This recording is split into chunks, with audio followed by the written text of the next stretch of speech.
हमारा प्रधानमंत्री अमेरिका में जाकर के आंसू गिराता है, ओबामा ओबामा ओबामा ओबामा। तो पाकिस्तान अगर जिस भाषा में समझता है, जिस भाषा में बात करता है, उस भाषा में उसको जवाब देना चाहिए। विपक्ष की सारी पार्टियां एकजुट होकर के भारत के लिए सरकार के साथ खड़ी। आरएसएस के लोग देश के साथ कितने लोग गद्दारी किए हैं, इसकी बहुत बड़ी लंबी फहरिस्त है। अमेरिका के इशारे पे सीज फायर पाकिस्तान ने तोड़ा है। पाकिस्तान अपनी नापाक हरकत से कभी बाज आने वाला नहीं है। एक बड़ी ही पुरानी कहावत है कि कुत्ते की पूंछ में आप कितना भी तेल या घी लगा देंगे वो सीधी नहीं होगी। और इस समय ये कहावत जो कि पाकिस्तान में बड़ी जच रही है, क्योंकि वो अपनी आदतों से बाज आने वाला है नहीं, शुरू से ही नहीं आया है, तो अब क्या आएगा। युद्ध चला, ऑपरेशन सिंदूर चला और दोनों तरफ से फायरिंग होती रही, लेकिन इसी बीच में डोनाल्ड ट्रंप ने एक समझौता किया, बातचीत की रात भर करने के बाद, और कहा कि सीज फायर कर दिया गया है। यानी लंबे बातचीत के बाद अब भारत और पाकिस्तान सीज फायर के लिए राजी हो गया है। लेकिन राजी होने के तुरंत 4 घंटे बाद ही पाकिस्तान ने यह दिखा दिया और बतला दिया, भैया हम तो कुत्ते हैं और कुत्ते की पूंछ कभी सीधी नहीं होती, चाहे कुछ भी कर लो। बलौन जी हमारे साथ बातचीत करने के लिए कि बलौन जी, पाकिस्तान शुरू से ही उसकी नापाक हरकत लोगों ने देखी है, भारत ने भी देखा है। हमें तो नहीं लगता है कि विश्वास करने लायक वो है, अब विश्वास भी किया जा सकता है जिस तरीके का वो कारनामा कर रहा है। बात आपकी सबसे पहले मैं आपके चैनल पे सुनने वाले सारे लोगों को अभिवादन करता हूँ, नमस्कार करता हूँ। आपने जो बात कही कि वास्तव में पाकिस्तान एक कुत्ता है जिसके पूंछ में कितना हूँ तेल और घी लगा करके और नलकी उसमें डाल दीजिए, पाइप डाल दीजिए, सीधा पाइप डाल दीजिए और महीने भर छोड़ दीजिए उसको।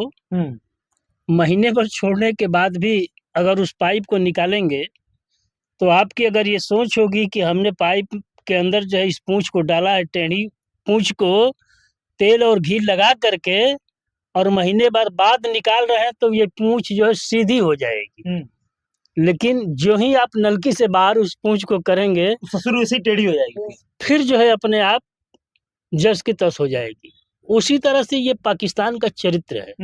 आज से नहीं, जिस दिन से हिंदुस्तान से पाकिस्तान अलग हुआ उस दिन से उसका यही चरित्र रहा है। ये दुनिया जानती है और भारत के लोग भी जानते हैं। आज इत्तेफाकन हमारे देश के प्रधानमंत्री वो हैं जो कभी कहते थे कि पाकिस्तान से जब आतंकवादी आकर के हमारे देश में हमला करते हैं तो हमारा प्रधानमंत्री अमेरिका में जाकर के आंसू गिराता है, ओबामा ओबामा ओबामा ओबामा। देखिए हमारे ऊपर हमला हो रहा है, पाकिस्तान हमारे ऊपर हमला कर रहा है। अरे भारत को ऐसा करना चाहिए कि पाकिस्तान जिस भाषा में समझे उस भाषा में उसको जवाब देना। सैनिक जवाब दे भी रहे थे, लेकिन इसी बीच डोनाल्ड ट्रंप है। अच्छा, ये बीच में ये डोनाल्ड ट्रंप आकर घुसे और कहा जाता है सीज फायर के लिए भी राजी करवा दी। इसी बात पे मैं आ रहा हूँ। उन्होंने इस बात को उल्लेखित किया कि हम, यानी हमारा प्रधानमंत्री, भारत का प्रधानमंत्री ओबामा पे जो है आश्रित है और ओबामा कभी हमारा देश का सुरक्षा नहीं कर सकता है, ऐसा उनका कहना था। तो पाकिस्तान अगर जिस भाषा में समझता है, जिस भाषा में बात करता है, उस भाषा में उसको जवाब देना चाहिए। हमारे वर्तमान प्रधानमंत्री मोदी जी का ये बयान था जब वो गुजरात के मुख्यमंत्री हुआ करते थे, उस समय की ये बात है। और आज इत्तेफाकन वो हमारे देश के प्रधानमंत्री हैं और इस तरह की कार्रवाई वो हमारे देश पे पाकिस्तान कर चुका है। विपक्ष की सारी पार्टियां एकजुट होकर के भारत के लिए सरकार के साथ खड़ी हुई। हाँ, वो भूल गए कि मैं किसी राजनीति पार्टी में वो हूँ। राजनीति से मतलब नहीं है। जब देश हमारा रहेगा तभी हमारी राजनीति रहेगी और हम राजनीति करेंगे। इसमें आपने भी देखा था कि ओबामा तक वो ओवैसी तक साथ आ गए। ओवैसी कोई विदेशी नहीं है, ओवैसी पाकिस्तानी नहीं है। कुछ इस तरीके से वो मतलब राजनीति में सबको ढकेलते रहते हैं, लेकिन वो भी हिंदुस्तान में इतने से जुड़ गए। देखिए, मैं एक बात आपको बता दूं, ओवैसी और आरएसएस दोनों पैरेलल है। इसलिए कि ओवैसी सिर्फ मुसलमान की बात करता है और आरएसएस जो है सिर्फ हिंदू की बात करता है। ये दोनों पैरेलल है। तो ये भी अपने को देशभक्त दिखाते हैं, लेकिन ये देशभक्त नहीं है। आरएसएस को मैं दावे के साथ कह सकता हूं कि अगर आप कहेंगे तो मैं लिस्ट के माध्यम से दिखा दूंगा कि देश के साथ कितने लोग गद्दारी किए हैं। अच्छा, आरएसएस के लोग देश के साथ कितने लोग गद्दारी किए हैं, इसकी बहुत बड़ी लंबी फहरिस्त है। लेकिन मैं ये बात ओवैसी के लिए नहीं बोल सकता हूँ। ओवैसी देशभक्त है, बेशक वो अपनी कौम के लिए लड़ता है, मुसलमानों की बात करता है। आप भी हिंदू के लिए बात करते हो, वो तो होती है, हमेशा होती है। तो ये दोनों की बात एक ही है, लेकिन वो देशभक्त है, ये मैं मानता हूं। उसकी कहीं भी इस तरह की कार्रवाई या इस तरह का कभी भी बयान नहीं आया है जो देश के खिलाफ रहा हो, किसी राजनीतिक पार्टी के खिलाफ रहा हो, किसी कौम के खिलाफ रहा हो, ये मान सकते हैं। लेकिन ओवैसी आज के डेट में पहला ऐसा शख्स था मुसलमान होने के बाद जिसे मुसलमान को ये आरएसएस के लोग हिंदुस्तान का गद्दार मानते हैं। सोफिया कुरैशी पे, जो कि इस युद्ध को लीड कर रही थी, एक ऐसा नाम, ऑपरेशन सिंदूर। लेकिन सोशल मीडिया पे आप देखे होंगे कि आरएसएस के आईटी सेल के द्वारा ये बार बार उल्लेखित किया जा रहा था, बार बार जो है दिखाया जा रहा था कि सतर्क रह करके काम करना, इसके ऊपर भी नजर रखनी है। आप सोचिए, आप इतना विश्वास, इतना घटिया सोच, इतना घटिया सोच जो देश के लिए लड़ रही है, पूरे युद्ध को लीड कर रही है। उनके पूर्वज तक सैनिक रहे हैं, उनके पूर्वज तक सैनिक रहे हैं और वो देश के थल सेना को लीड कर रही है, और उसके खिलाफ इस तरह की सोच रखना कितना देशभक्त है, कितनी देशभक्ति है, इसको दुनिया देख रही है और भारत के लोग भी देख रहे हैं। बोलो, हम आएंगे, उस पे आएंगे। जिस तरीके से सीज फायर हुआ दोनों पक्षों में और मंजूरी भी दी गई, डोनाल्ड ट्रंप ने करवाया, ऐसे खबरें आई। हालांकि वो अपना पूरा दावा कर दिया कि नहीं हो गया है, लेकिन उसके तुरंत 4 घंटे बाद ही पाकिस्तान ने अपनी हरकत दिखा दी। देखिए, पाकिस्तान, वही तो मैं बोला कि पाकिस्तान वो कार्रवाई करता रहेगा। आज वो मीडिया में नहीं आ रहा है, मीडिया के ऊपर बैन है, इसलिए कि मीडिया को आप देख रहे हैं कि इस्लामाबाद में कब्जा हो गया, लाहौर पे कब्जा हो गया, तमाम तरह की इस तरह की अफवाहें मीडिया में चल रही थी। कहाँ तक सत्य है इसको आप भी जानते हैं और पूरा देश भी जानता है, वो सामने भी आ गया। तो वो चीज अलग की बात है। दूसरी चीज कि पाकिस्तान अपनी नापाक हरकत से कभी बाज आने वाला नहीं है। उसको जो कृत्य करता है उसका जो है उसको मजा चिखाना पड़ेगा। पाकिस्तान सीज फायर को तोड़ दिया।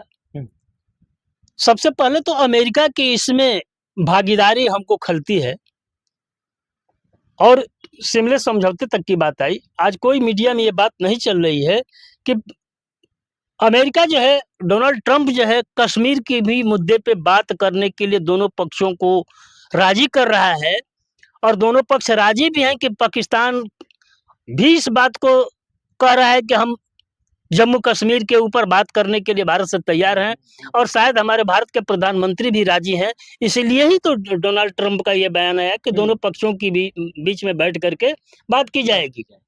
लेकिन शिमला समझौते के अंतर्गत ये बात साफ शब्दों में अंकित है कि पाकिस्तान और हिंदुस्तान के बीच जम्मू कश्मीर के लिए जब भी वार्ता होगी तो द्विपक्षीय वार्ता होगी। इसमें तीसरे की मध्यस्थता हम कभी स्वीकार नहीं कर सकते हैं। लेकिन ये बात डोनाल्ड ट्रंप कहां से कह रहा है?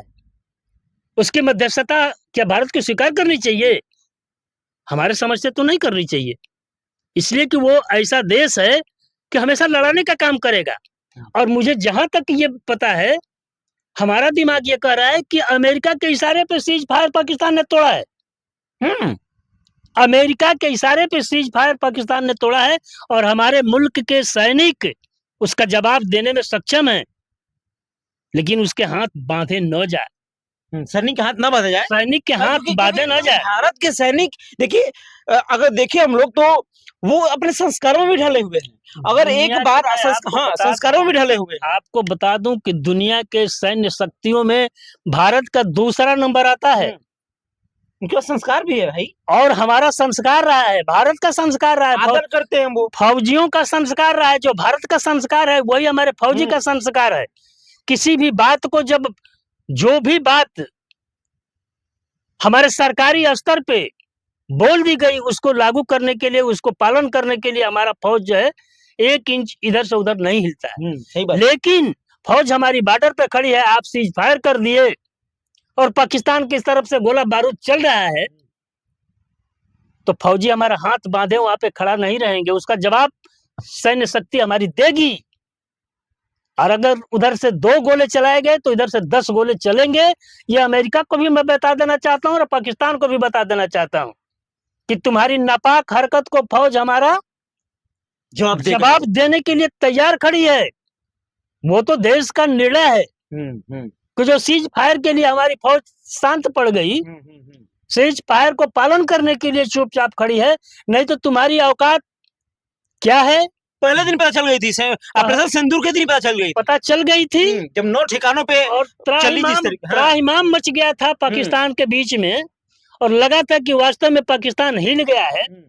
और इसी वजह से वो अमेरिका के पास जाकर के गिड़गिड़ाने लगा कि हमारा देश जो है लगता है कि हिंदुस्तान अब तबाह कर देगा। कोई साथ तो दे नहीं रहा है उसका, कोई एक तुर्की को छोड़ करके दुनिया का कोई भी देश जो है उसके साथ खड़ा नहीं हुआ।